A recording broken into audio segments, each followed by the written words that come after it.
Bismillahirrahmanirrahim. Aziz milletimiz, saygılı Müslümanlar, beklediğimiz 11 ayın sultanı Ramazan ayına kavuşmaktayız. Ramazan ayı bizler için farz kılınmıştır.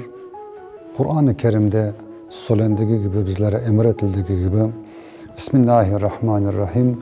Ya eyyühellezine amanu kutibe aleykumus-siyamu kema kutibe alellezine min qablikum leallekum tettekun.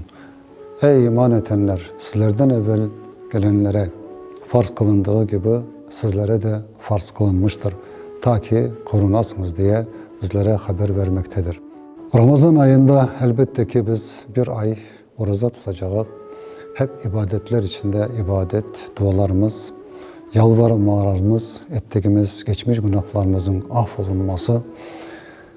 Bizler inanarak, kalbimizden, yüreğimizden buna inanarak bunu yaparsak elbette ki Allah'ın bizlere bütün cennetin kapıları açılmaktadır. Tek inanarak bu ettiğimiz ibadetlerimize, tuttuğumuz orucamızı candan, yürekten inanarak yapmamız gerekir. Aziz kardeşlerim, Ramazan ayı bizler için ve bütün İslam alemi için en büyük bir aydır. Bu ayda elimizden geldiği kadar sabırlı, akıllı, fikirli hareketlerimiz, sözlerimize çok dikkat etmeliyiz. Birbirlerimize saygı, hürmetle, yardımla, ibadetle geçirmeliyiz.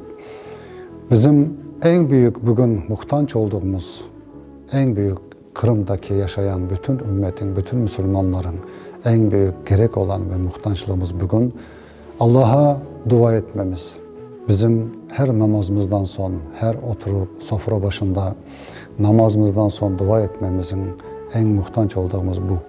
Böyle dua etmeliyiz ki, ey Rabbim, ya Rabbim, bizim atalarımızın başına verdiğiniz sıkıntıları bugün bize ve bizim ballarımıza verme ve gösterme diye dua etmeliyiz.